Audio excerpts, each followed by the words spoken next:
A Pernod Ricard Brasil, fabricante das marcas Chiva e Absolut, promoveu um importante debate sobre as tendências da lei seca e a venda do álcool no país. O governo não consegue conversar com o consumidor, né?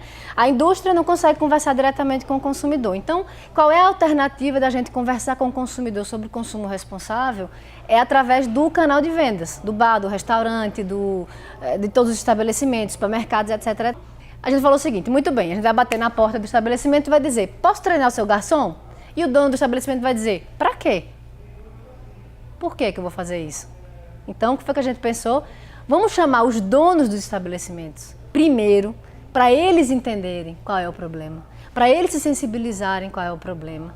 Então, eles acreditarem no que a gente acredita e, então, permitir que a gente entre nas casas e passemos a mensagem que a gente quer passar. Então, essa foi a ideia que estava por trás desse evento hoje. Então, a gente imaginou que, trazendo um pedaço do governo, que está muito associado à questão de álcool, que é o Departamento de Trânsito, e de alguma forma chamar a atenção dessas pessoas, que são os donos dos estabelecimentos, para que eles olhem e digam assim: ok, entendi a mensagem. Então, a ideia é a gente encerrar esse evento de hoje dizendo isso, que a gente vai disponibilizar a nossa força de vendas para que eles façam os treinamentos nas brigadas e que no final do dia eles consigam educar o consumidor para que o consumidor faça boas escolhas. Durante o encontro, foi debatido entre o Detran e donos de bares e casas noturnas sobre o abuso de álcool, a questão do transporte público e também as soluções viáveis para educar o consumidor. Tem coisas assim que para mim não entram na minha cabeça, assim.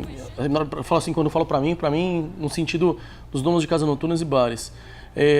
O governo vem pedir auxílio para o nosso departamento, ou então para empresas como Pernod Ricard, como empresa cervejeira. Desculpa, isso não é um prognóstico que a empresa privada tem que sustentar uma situação de uma condução noturna, de um subsídio de táxi. Isso não existe, tem que vir do público, do poder público isso. Ninguém resolve nada sozinho. O poder público sozinho não tem condições, nem os revendedores, nem a indústria. Acho que todo mundo tem que se unir. É por isso que foi criado um grupo de trabalho, mobilidade noturna. Foi quando nós nos aproximamos também da Pernod, da Abrab, da Ambev, da Brasel, enfim, que é para ver o que cada um pode fazer naquele sentido. O que acontece com a lei do álcool? Primeiro foi inserida a lei da dosagem menor, depois a dosagem zero. E dessas duas vezes que ocorreram, o que ocorreu com o mercado? Não existia uma contrapartida para o consumidor. O que a gente coloca de contrapartida? Transporte urbano. Nós não temos transporte urbano noturno. Primeiro item que eu acho que assim, influencia muito nessa contrapartida. O transporte público que existe é um transporte público que existe para uma classe média alta. Classe baixa, não existe esse transporte público. E, ao mesmo tempo que existe para esse público, se torna um pouco mais inviável dessa pessoa sair e ter essa continuidade de sair inúmeras vezes durante a semana. Eles diminuíram a quantidade de vezes que eles saem.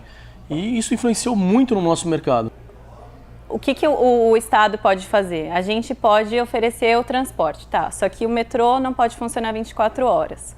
Então, da parte do governo do Estado, nós conseguimos a ampliação do horário de funcionamento das linhas que atendem a região metropolitana, porque é a parte de competência do Estado. A gente não pode aumentar as linhas noturnas na capital, porque isso é competência da Prefeitura. Então, nós estamos aguardando isso foi acordado que eles fariam. Vai ter uma linha de vans ou ônibus nos principais troncos e cobrindo toda a linha do metrô. A pessoa que saía 3 vezes por semana, hoje sai 2 ou 1. Por quê?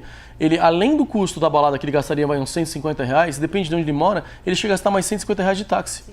Que eu fui no sindicato barganhar isso, perguntar, e eles conversaram, falaram que que cada estado tinha um sindicato e cada sindicato brigou e foi um direito que eles adquiriram. Por que o táxi no Rio de Janeiro custa 40% mais barato que o táxi em São Paulo? A gasolina não é o mesmo valor? O táxi não é o mesmo valor? Os impostos pagos não são o mesmo valor? Tudo é o mesmo valor. Por quê? Então, assim, no Rio de Janeiro você tem uma incidência menor de pessoas alcoolizadas dirigindo. Justamente por isso, tem uma contrapartida. E tem muito mais táxi que São Paulo.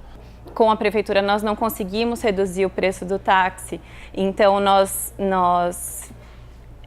queríamos incentivar os estabelecimentos a dar esse desconto proporcional na conta do cliente, porque da parte do sindicato dos taxistas mesmo, o que a gente conseguiu foi que eles se comprometessem a estar mais presentes na noite, né? Porque tinha essa deficiência aí da oferta, né? Quer dizer, você fala, nem que eu queira pegar um táxi e pagar caro, eu não tenho um táxi disponível à noite para me atender.